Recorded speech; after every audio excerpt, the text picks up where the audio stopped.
कभी सोचा है कि हम जिंदगी में सबसे ज्यादा किस चीज का पछतावा करते हैं? वो बातें जो हमें कहनी चाहिए थीं, लेकिन कह नहीं पाए।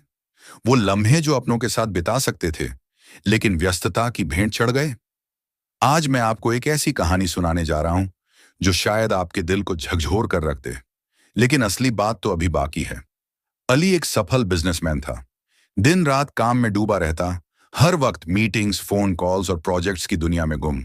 उसके दोस्त उससे मजाक में कहते, यार, तू इंसान है या रोबोट? कभी आराम भी कर लिया कर। अली हंसकर कहता, बस अभी मेहनत करनी है, बाद में सब एंजॉय करूंगा। मगर वो बाद में कब आएगा, इसका उसे अंदाजा नहीं था। उसकी जिंदगी में एक ही शख्स था जो हर हाल में उसका इंतजार करता था, उसकी माँ। वो अक्सर फोन करती, कभी कहती, बेटा, रात को खाने पर आ जाना, तेरा पसंदीदा कोरमा बनाया है। कभी कहती, बेटा, कब आ रहा है, तुझे देखे हुए कई दिन हो गए। और अली हमेशा वही जवाब देता, अम्मी, अभी बहुत काम है, मैं जल्दी आऊंगा। ये जल्दी कभी ना आई। एक दिन अली ऑफिस में था, कंप्यूटर स्क्रीन पर नजरें गड़ाए हुए, जब उसका फोन बजा। स्क्रीन पर अम्मी लिखा आया। उसने फोन को घूरा, एक पल के लिए सोचा कि फोन उठा ले, लेकिन फिर खुद से कहा, अभी मीटिंग चल रही है, बाद में कर लूंगा। फोन बजता रहा और फिर खामोश हो गया। शाम को जब वो फ्री हुआ, तब भी उसने मां को कॉल नहीं की। सोचा, सुबह कर लूंगा, क्या फर्क पड़ता है। मगर फर्क पड़ता है। कभी कभी वो एक फोन कॉल जिसे हम कल पर टाल देते हैं, जिंदगी की सबसे बड़ी गलती बन जाती है। अगली सुबह उसका फोन फिर बजा, मगर इस बार मां की कॉल नहीं थी। ये एक अनजान नंबर था। अली ने फोन उठाया। दूसरी तरफ किसी की घबराई हुई आवाज आई, बेटा, फौरन घर आ जाओ, अम्मी की तबीयत बहुत खराब है। दुनिया जैसे रुक गई। अली के हाथ कांपने लगे, दिल तेजी से धड़कने लगा। क्या क्या हुआ अम्मी को? बस जल्दी आ जाओ, ज्यादा वक्त नहीं बचा। अली की आंखों के सामने अंधेरा छा गया। ये वो लम्हा था जब उसे एहसास हुआ कि उसने बाद में कहकर क्या खो दिया। अली गाड़ी में भागता हुआ घर पहुंचा। उसका दिल दुआ कर रहा था, बस एक बार अम्मी से मिलने का मौका दे दो, बस एक बार। लेकिन जब वो अस्पताल पहुंचा तो दरवाजे पर उसके चाचा खड़े थे, आंखों में आंसू। अली दौड़ता हुआ अंदर गया, मगर जो मंजर उसने देखा वो उसके दिल को चीर कर रख देने के लिए काफी था। अम्मी बिस्तर पर लेटी थीं, खामोश, हमेशा के लिए। वो इंतजार करते करते चली गई।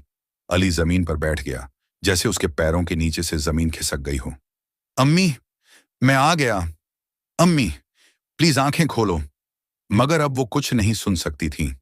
वो आखिरी शब्द जो वो सुनना चाहता था, वो अम्मी के होंठों तक आकर रुक गए थे और हमेशा के लिए खो गए। दफनाने के बाद अली घर आया। पूरा घर सुनसान था, हर चीज खामोश, लेकिन वो खामोशी दिल चीर देने वाली थी। अली अम्मी के कमरे में गया, उनकी चीजों को देखने लगा। तभी उसकी नजर एक चिट्ठी पर पड़ी, जो शायद अम्मी ने आखिरी वक्त में लिखी थी। बेटा, मैं जानती हूं कि तू बहुत व्यस्त है, मगर मैं बस ये कहना चाहती थी कि मैं हमेशा तेरी कामयाबी के लिए दुआ करती रहती हूँ। अगर कभी तुझे वक्त मिले तो थोड़ी देर मेरे पास बैठ जाया कर। बस यही दिल चाहता है कि तू मेरे करीब हो। ये आखिरी खत था, वो आखिरी बात जो अली हमेशा सुनना चाहता था, मगर अब बहुत देर हो चुकी थी। अली अब हर रोज जागता, फोन को घूरता, जैसे इंतजार कर रहा हो कि कोई कहे, बेटा, कब आ रहा है। मगर वो आवाज अब कभी नहीं आएगी।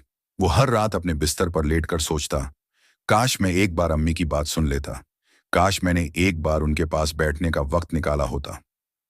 मगर वक्त किसी के लिए नहीं रुकता, और अली के पास सिर्फ एक चीज बची थी, पछतावा। एक रिसर्च के मुताबिक 8 ही 10 लोग अपनी जिंदगी के आखिरी लम्हों में सबसे ज्यादा अफसोस इस बात पर करते हैं कि उन्होंने अपनों के साथ ज्यादा वक्त नहीं गुजारा। 70% माँ बाप अपनी जिंदगी के आखिरी सालों में चाहते हैं कि उनके बच्चे उनके साथ ज्यादा वक्त बिताएं, लेकिन वो व्यस्तता के बहाने बनाते रहते हैं। तो क्या आप भी वही गलती दोहराएंगे, या आज ही किसी को फोन करके कहेंगे, मैं तुम्हें याद करता हूं? सोचिए, क्योंकि वक्त किसी का इंतजार नहीं करता। ये कहानी सिर्फ अली की नहीं,